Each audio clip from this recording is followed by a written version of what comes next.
Welcome to my channel, Bookish English. What if I told you the reason you're not speaking English fluently isn't because you're lazy or not smart, but because you're making silent mistakes you don't even know about? Stay with me. I'll show you how to fix every one of them. And before we start, tell me in the comments, what's the one English problem that annoys you the most? Let's talk about it. Chapter 1. You're still translating in your head. You wake up in the morning. You want to say, I want to eat breakfast, but your brain freezes. First, you think the sentence in your native language, then you try to find the English words, then you fix the grammar. By the time you finish, it's too late. The moment is gone. This happens every day. You know many words, but speaking still feels slow. You think, why is English so hard for me? But here's the truth. It's not the words, it's the translation. You're not speaking English. You're speaking your language using English words. Many learners do this. Maybe you do it too. And it's not your fault. In school, you were trained to translate. Your teacher said a word in English and gave you the meaning in your language. You memorized it. Then you did this again and again. Now, years later, this habit is still in your mind. And it makes you slow. It makes you nervous. It makes you afraid to talk. You worry. Is this word right? Is this sentence correct? You stop before you start. And people think you don't know English. But you do. You just can't show it. Now imagine this. You're in a kitchen. You see a cup, a spoon, a plate. Instead of thinking this is a spoon in your language, you simply look and say, spoon. That's it. No sentence, no translation, just the word. This is called the name what you see method. It's simple, it's powerful, and it's how children learn. You can do it too. You walk into a room and you say, door, chair, table, light. Do it softly. Do it silently. But do it in English. This daily trick rewires your brain. It teaches your mind to see the world in English. At first, it feels strange. But in 1 week, your brain starts changing. You don't stop to translate. You don't search for words. The words come to you because they're already there. You use them 20 times this week. Your mouth remembers. Your mind knows. That's how fluency begins. Not with big grammar books or hard vocabulary, but with simple words, spoken often. And there's another trick. When you're alone, talk to yourself. Yes, really. Don't wait for someone to practice with. Say what you're doing. Say it like this. I'm brushing my teeth. Now I'm washing my face. I open the window. I drink water. It sounds silly, but it's how you build real fluency. The more you say, the more you remember. The more you remember, the faster you speak. One of my students tried this. At first, she felt shy. She said, "This is weird." But I told her, try it for 7 days, that's all. On the first day, she spoke only 5 sentences. On the third day, she spoke for 1 full minute. On the 7th day, she spoke without stopping for 5 minutes. She said, it felt natural, like I wasn't thinking. I was just speaking. This is the goal. Not perfect grammar, not big words, just natural speech. Natural speech comes when you stop translating and start living in English. One thought, one word. at a time. So today, don't try to make perfect sentences. Just name what you see. Talk to yourself. Even if it's slow, do it. Even if it's short, say it. No one is watching, but your brain is. And your brain is learning. Because you're not just learning English. You're becoming someone who thinks in English. That's the first step. That's where fluency begins. Are you ready to stop translating? Good. Now let's move to Chapter 2 and discover the next mistake that's blocking your English. Chapter 2. You study grammar but can't speak. He was the best in class. Always first in grammar tests. He knew all the tenses. Present perfect? No problem. Past continuous? Easy. His notebook was full of rules, charts, and examples. His teacher often said, "Well done." But one day something strange happened. The teacher asked him a simple question. "How was your day?" He froze. He didn't answer. He looked confused. He looked nervous. He opened his mouth and said nothing. This happens to many learners. Maybe it has happened to you. You study grammar every day. You know the rules. You do the exercises. You get the answers right. But when it's time to speak, your mind goes blank. Why? Because knowing grammar is not the same as using it. Grammar is like a map. Speaking is like driving. You can study the map all day, but if you never drive the car, you'll never reach your destination. Grammar gives you structure. It helps you understand. But it doesn't give you confidence. It doesn't give you fluency. Many fluent speakers don't know the names of tenses. They can't explain grammar rules, but they speak easily. How? Because they follow one simple rule: input before output. This means you must first hear and read English again and again before you try to speak or write. Think about how children learn. They don't start with grammar books. They listen for years. They hear words, phrases, and sentences. Slowly, their brain builds patterns. Then one day, they speak, not because they studied grammar, but because they heard English hundreds of times. You can do this too. If you want to speak correctly, you must listen and read a lot. Not once, not twice, but every day. You don't need to understand every word. You need to feel the rhythm. You need to hear how sentences are made. This is real grammar, natural grammar. Let me tell you about another student. Her name was Amina. She said, "I can't speak English. I make many mistakes. But I know all the grammar rules." I told her, "Stop studying grammar for 1 month. Instead, listen to English stories, read simple books, watch short videos. Just focus on input." She said, "Okay, I will try." After 1 month, she came back. Her English was different. Still not perfect, but better, more natural. She said, "Now when I speak, words come faster." I don't stop to think about grammar. This is the secret. Fluent speakers don't stop and think. They just speak. And you can too. If you fill your brain with real English, grammar is still helpful, but use it as a mirror, not a map. After you listen, after you speak, use grammar to understand what you said, not to control what you say.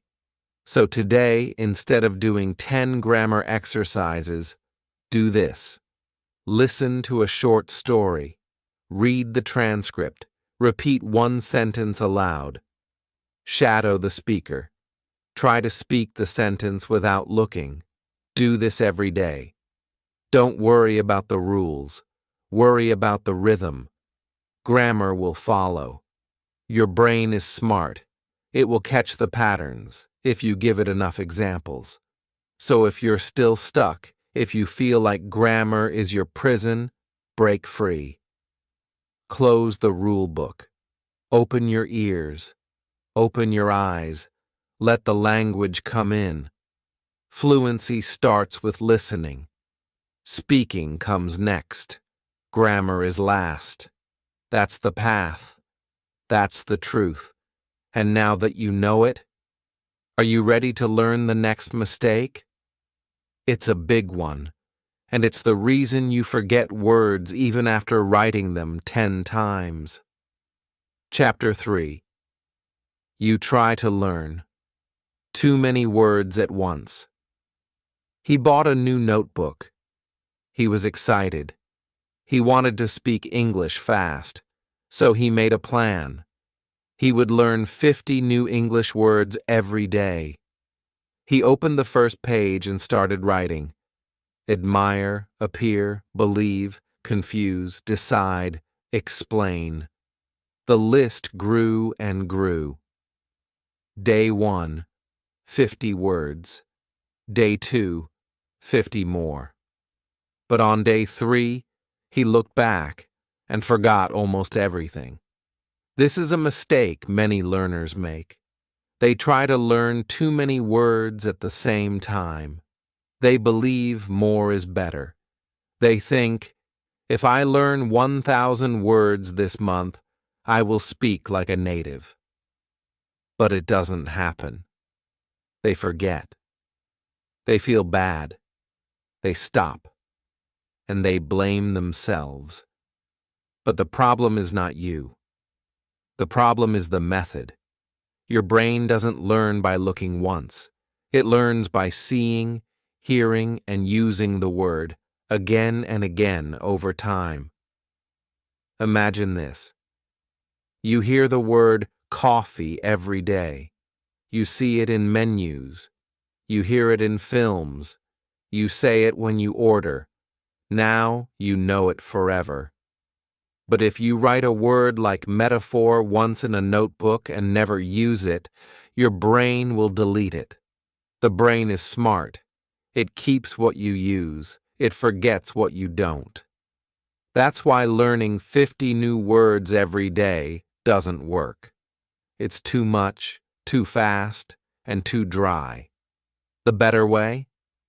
Learn 10 words a day, but learn them deeply. How? Use the daily story method. Here's how it works. Choose 10 words. Now, write one small story using all 10. Keep the story simple. Even 3 or 4 lines is fine. Then read it aloud. Imagine it. Feel it. The more senses you use, the stronger the memory. Here's an example.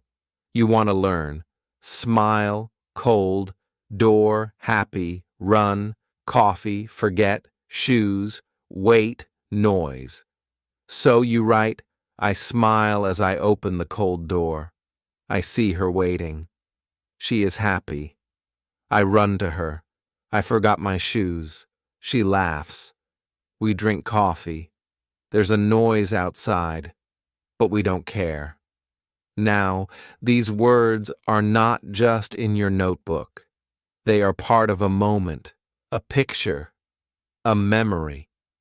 You can feel the cold door. You can see the smile.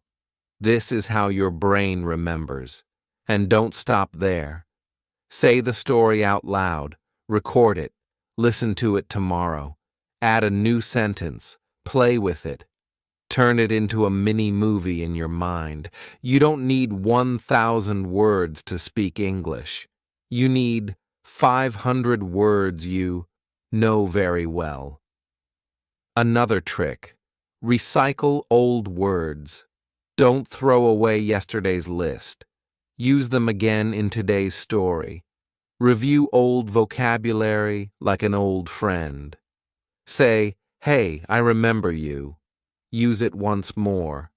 That's how words move from short memory to forever memory. Let me tell you about Kareem. He said, I can't remember English words. I learned them, but they disappear. I asked him, how many words do you learn in a day? He said, maybe 30. I told him, from today, learn only 10, but use them. Write a small story. Speak it aloud. After 2 weeks, he smiled and said, now I remember my words. They are alive. So don't chase long lists. Don't race. Don't collect. Connect. Connect words to people, places, stories, sounds. When a word has a home in your heart, it won't leave.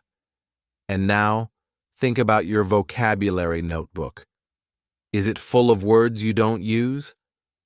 Then it's time to clean it. Start fresh. One small story a day, one real connection. That's the way forward. Because English is not just about remembering, it's about living the words. And when you live them, they stay. Ready for Chapter 4? Let's talk about a mistake that hides behind silence. The fear of being wrong. It's time to break it. Chapter 4. You're afraid of making mistakes. She sat in class every day, quiet, careful. Her teacher asked, who wants to answer? She knew the answer, but she didn't raise her hand. She looked down. Her heart beat fast. She thought, what if I say it wrong? What if they laugh at me? So she stayed silent, and the teacher moved on. This is a silent mistake many English learners make. Not because they don't know the words, not because they are not smart, but because they are afraid of being wrong, afraid of judgment, afraid of looking foolish. So they wait. They stay quiet, and they lose the chance to practice. But here's something important. Every fluent speaker makes mistakes. Even native speakers, even teachers. Mistakes are not a problem. Mistakes are part of the process. If you're not making mistakes, you're not learning. Think about how babies learn to walk. They fall again and again. They don't cry and say, I'm not good at walking. I give up. Number. They fall. They stand. They try again. And soon they walk. It's the same with speaking English. Mistakes are like steps. Each one brings you closer to fluency. Let me tell you about Ahmed. He was afraid to speak English in front of others. He thought people would laugh. I told him, speak 5 minutes every day, alone. Make 20 mistakes, no problem. At first, he felt strange. Then he laughed. Then he enjoyed it. Soon, he spoke to his classmates, then to a tourist, then in a job interview. He said, I stopped trying to be perfect, and I started speaking. That is the shift. Don't chase perfection, chase progress. Every time you say something wrong, you learn something right. You grow, you move forward. But if you stay silent, nothing happens. Sometimes the fear comes from school. Maybe someone laughed at your English. Maybe a teacher corrected you in a bad way. I understand. That hurts. But don't let that old voice control your future. Today, you speak for yourself. You learn for yourself. No one is judging you here. Here's a trick. When you make a mistake, say this out loud. Great. I learned something new. Smile. Laugh at it. Make it your friend. Turn fear into freedom. You can also try mistake practice every day. Speak for 2 minutes. Say anything. Don't stop to correct. Don't stop to think. Just speak. Later, listen to it. Find one mistake, only one. Learn from it. Do it again tomorrow. Make mistakes your lesson, not your enemy. Another method is the mistake jar. Every time you make a mistake, put a coin or paper in a jar, not as a punishment, but as a celebration. When the jar is full, buy yourself a gift. Why? Because it means you practiced. You tried. You didn't hide. Fluent speakers are not mistake-free. They are fearless. They know mistakes are signs of learning. And you can be the same. The world doesn't need your perfect English. It needs your real voice. So today, speak. Even if your grammar is wrong, even if your pronunciation is strange, speak. Because every word you say is one step closer to fluency, and silence takes you nowhere. Now ask yourself, what's one English sentence you are afraid to say? Write it down, say it now, whisper it, say it again, and get ready. Because in Chapter 5, we'll talk about something that looks like learning, but actually slows your speaking. It's a habit most learners don't notice, but once you do, your speaking will grow faster than ever. Let's go. Chapter 5. You only listen without repeating. He watched English videos every day. He listened to podcasts. He watched movies. He thought, this will help me speak better. But months passed, and nothing changed. He could understand more. But when he tried to speak, he still froze. He said, "Why is this so hard? I listen to English for hours." And the answer is simple, because listening alone is not enough. This is a mistake many learners make. They think passive listening, just watching or hearing English, will automatically make them fluent. But passive listening is like watching someone lift weights and thinking your muscles will grow. It doesn't work that way. You must use your voice. You must move your mouth. You must train your speaking muscle, again and again. Think about it. You listen, and your ears understand. That's one part. But fluency happens when your mouth and your brain work together. You must speak the sounds. You must feel them. You must train your lips, your tongue, your breath. That's how words come naturally.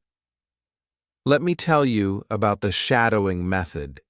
It's simple and powerful. You listen to a sentence in English, from a video, a podcast, or a story, and you repeat it immediately. You don't wait. You speak with the speaker. You copy the voice, the tone, the rhythm, like a shadow. At first it feels fast. It feels messy. You miss words. But that's okay. The goal is not to be perfect. The goal is to move your mouth with English. That's how fluency begins. You can shadow with subtitles. You can shadow one sentence 10 times. You can shadow just one paragraph a day. But the key is, don't stay silent. Speak with the video. Be its echo. One of my students, Maria, was very shy. She said, "I don't like my voice. I feel stupid when I speak alone." I told her, shadow in a whisper, or speak in your head, but move your mouth. Feel the shape of English. She tried it for a week, every day, 5 minutes, just one video. She whispered. By day 7, she said, "Now I can say the sentences easily, even out loud." This is the spike moment. When you stop being afraid of your voice, when you start using it, that's when fluency grows. You can start with your favorite video. Choose one with a clear speaker, one sentence at a time. Listen, pause, repeat again and again. Then try it without pausing. Speak with the speaker. Let your voice blend with theirs. Let your brain and mouth work as one. Another trick. Record yourself. Shadow one sentence. Then play it. Then speak again. Compare. You will hear your mistakes, but you will also hear your progress, day by day. Your voice becomes stronger. Your rhythm becomes smoother. You become more confident. Fluency is not just about listening. It's about saying what you hear, feeling the sounds, owning the language. And here's a secret. You don't need a partner to speak English. You are your own best partner. Your phone can be your practice tool. Your videos can be your teacher. And your voice is your power. So today, when you listen, don't stay silent. Don't be a watcher. Be a speaker. Be a shadow. Because when you repeat what you hear, you don't just understand English, you start to speak it. And once you speak, the world opens. Now, let's go to Chapter 6. Chapter 6. You avoid native speakers. He was walking through the market when he heard someone speak English, a tourist, a native speaker. His heart jumped. His hands felt cold.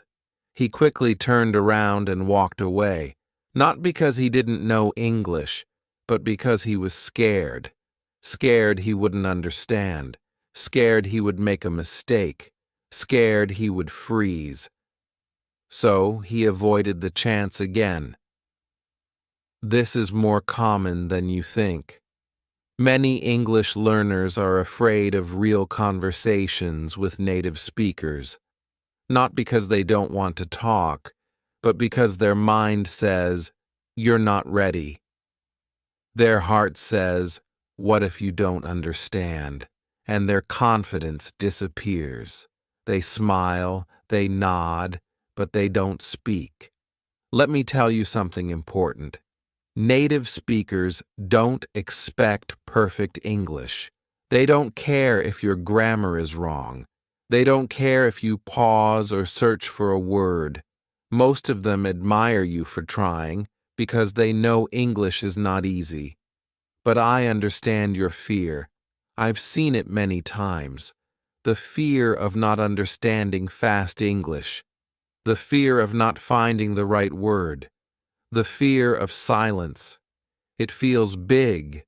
It feels real. But you can beat it. Not by avoiding it, but by starting small. Don't think of conversations as big, long talks.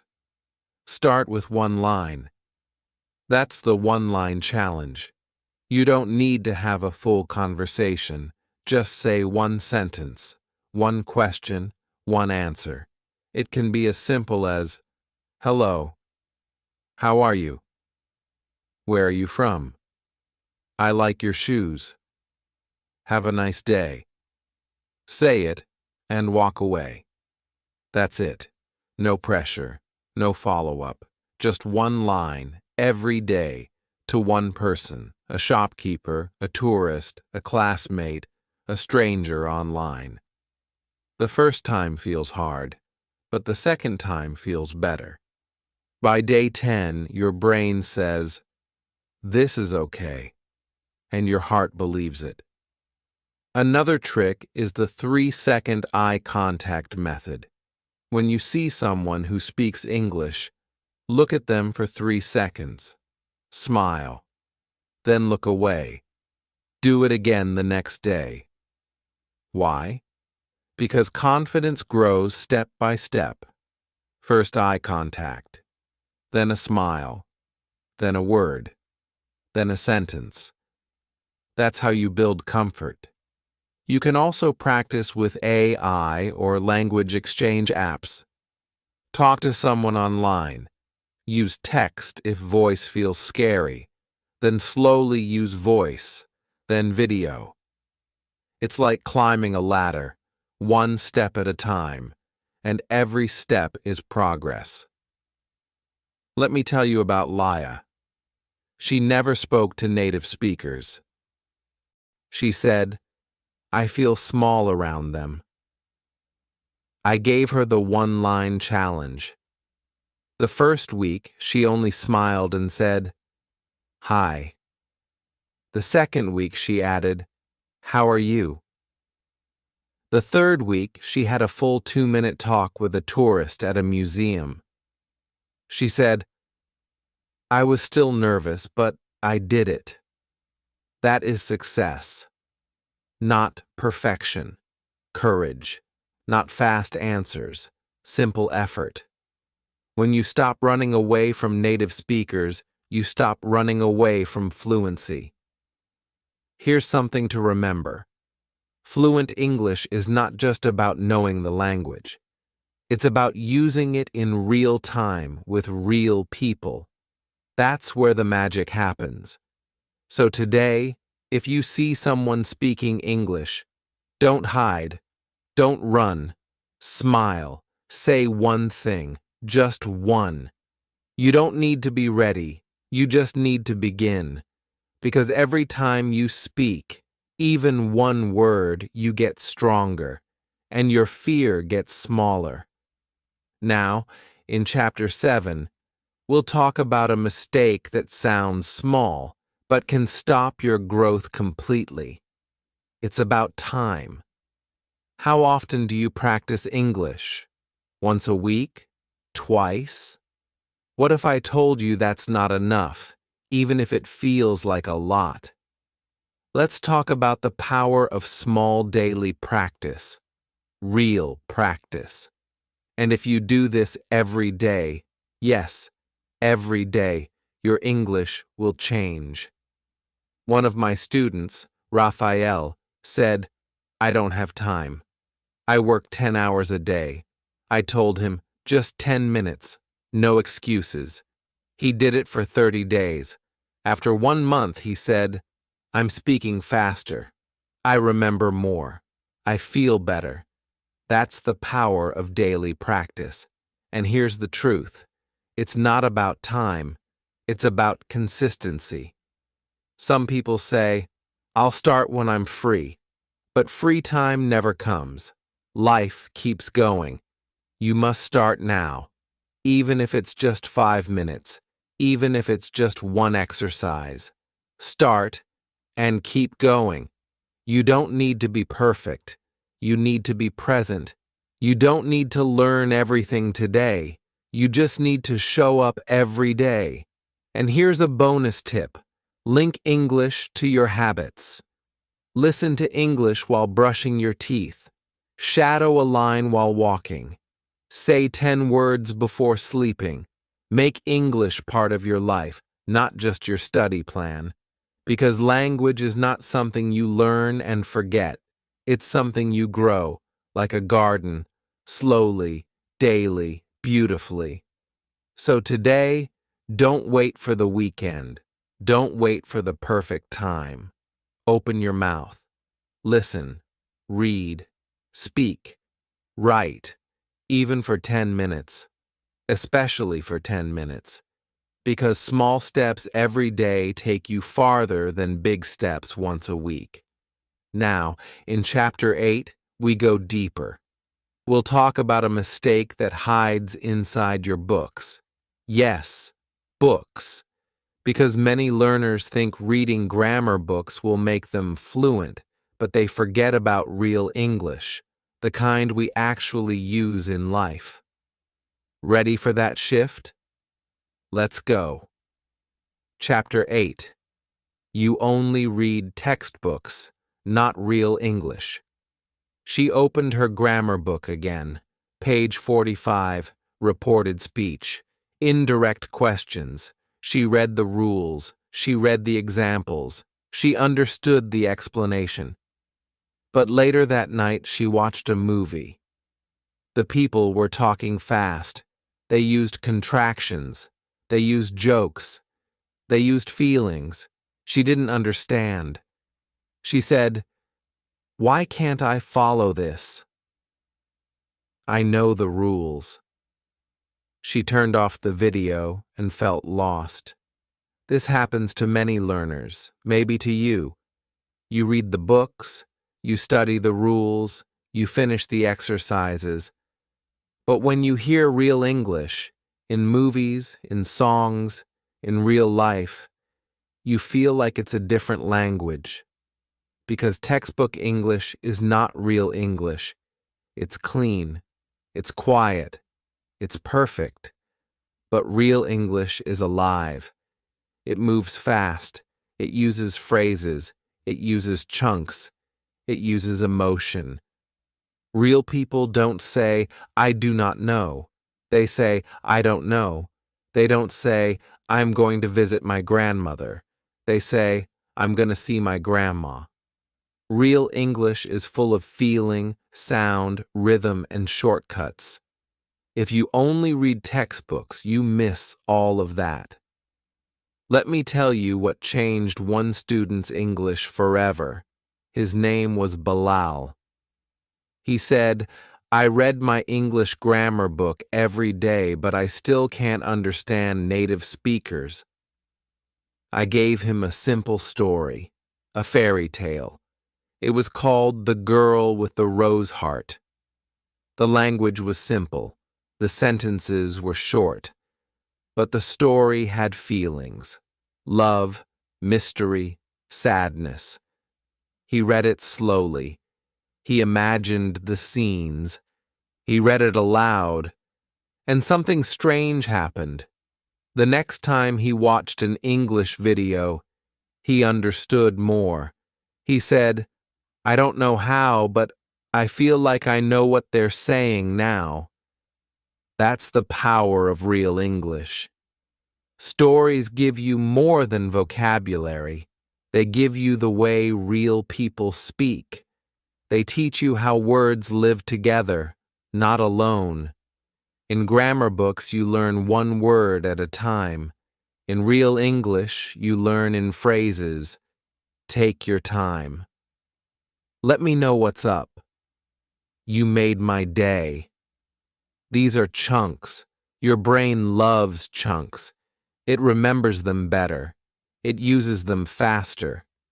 Because this is how we speak in real life. In small pieces, not long rules. Another truth: when you read a real story, you also feel something. And when you feel something, you remember it. That's how your brain works. It doesn't remember rules. It remembers emotion. It remembers love, surprise, fear, laughter. That's why reading a simple fairy tale can give you more English than reading 10 pages of grammar. So today, ask yourself, what kind of English are you reading? Are you only reading examples in a book? Or are you reading the kind of English people actually use? You don't need to stop grammar completely, but don't make it your only food. Mix it. Add stories. Add dialogues. Add comics. Add songs. Add subtitles. Make your English diet full of flavor. Because English is not just about accuracy. It's about connection. It's about understanding people, their thoughts, their feelings, their voice. So tonight, pick a short story. Read it for fun. Read it out loud. Read it with your heart. Don't stop for every word. Don't use a dictionary. Just follow the story. Feel it. Live it. Because the more real English you feel, the more fluent you become. Now, in Chapter 9, we'll talk about something that happens to every learner: forgetting. You learn new words, then forget them next week. Why?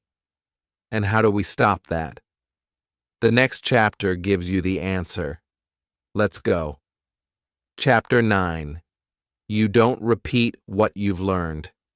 He learned 10 new words yesterday. He felt proud. He even used some in sentences. But today, when he opened his notebook, he remembered only 2. He scratched his head and said, "I knew this. Why is it gone?" He felt frustrated, tired. He closed the book and said, "Maybe I'm not good at remembering." But the problem wasn't him. The problem was the missing piece: repetition. Your brain is not a machine. It doesn't remember everything just because you saw it once. Your brain learns by seeing, hearing, and using things again and again, but with time in between. If you don't repeat what you've learned, it disappears. Not because you're lazy, but because your brain is smart.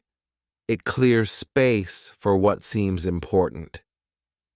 If a word is used once and never again, your brain lets it go. So, how do we keep words alive? Not with boring revision, not with memorizing lists, but with something simple. I call it the 24/7/30 rule. It's not a grammar rule, it's a memory rule. And it works. Here's how it goes. 24. Review the word within 24 hours of first learning it. 7. Use the word again within 7 days. 30. Review or speak the word again after 30 days. That's it. When you meet a new word, don't just write it. Create a story. Use it in a sentence.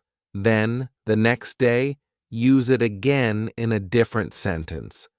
After a week, include it in your speaking. After a month, look at it again. If you follow this pattern, the word becomes part of your real English. Let's try it. You learn the word confused. Day 1. I'm confused by this grammar rule. Day 2. My friend was confused about the time. Day 7. I felt confused when I got lost in the city. Day 30. Confused becomes a word you use without thinking. This is not just theory. This is brain science. Your brain stores long-term memories by repeated, spaced contact. That's why flashcards work better over time, not all at once. That's why stories stay longer than vocabulary lists. They have meaning. They come back again and again. One of my learners, Nico, said, "I learned so many words, but I always forget them." I told him, "Stop collecting. Start revisiting." I showed him the 24/7/30 plan. After 1 month, he said, "Now the words stick." I don't just write them, I know them. You don't need a perfect system. You don't need 100 words a week. You need 5 words you use. You need stories, sentences, questions. Use the word in your day. Text it to a friend. Say it out loud when you're walking. Make it part of your English life. Here's another tip. Write your words on sticky notes. Put them on your mirror, on your fridge, on your phone. Look at them. Read them. Say them. Make them part of your world. Because language is not about memory. It's about use. If you use it, you keep it. If you forget it, you haven't used it enough yet. So today, go back to yesterday's words. Say them. Use them. Love them. Your brain will thank you tomorrow. Chapter 10. You expect fluency fast, but that's not how it works. He was tired. 3 months had passed. He watched English videos. He studied grammar. He listened to podcasts. He even tried speaking alone. But still, when he tried to talk to someone, the words didn't come. He felt stuck. He thought, maybe English is not for me. Maybe I'll never be fluent. He looked in the mirror and whispered, I give up. If you've ever felt like this, you're not alone. Many learners feel the same. They try for weeks. They don't see big change. They feel slow, behind, frustrated. And they think the problem is them. But the problem is not you. The problem is expectation. You expect fluency to come fast. You expect to speak well after one course. You expect to watch Netflix without subtitles in 3 months. But fluency doesn't work that way, because fluency is not fast. Fluency is a garden. You plant seeds every day. You don't see growth tomorrow. You don't see fruit in a week.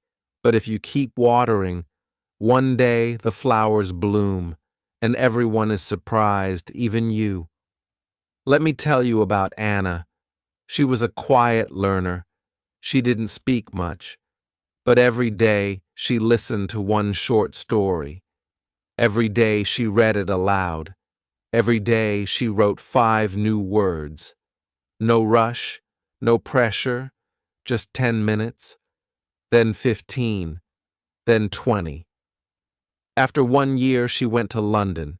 She ordered food. She asked for directions. She made a friend.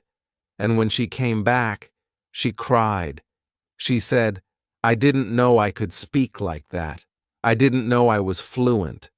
Because fluency doesn't shout. It grows in silence. It grows in the little moments. When you listen for 5 minutes. When you speak to yourself. When you read before sleeping. These moments feel small, but together they make something big. And here's the truth. Slow is not weak. Slow is strong. Slow is real. Slow is honest. Fast language learning is a lie that hurts your heart. It makes you feel like you're failing when you're actually growing. So don't ask, why am I not fluent yet? Ask, what did I do today? Did you read? Good. Did you listen? Great. Did you try to speak? Wonderful. That's progress. That's winning. Remember, no one becomes fluent overnight.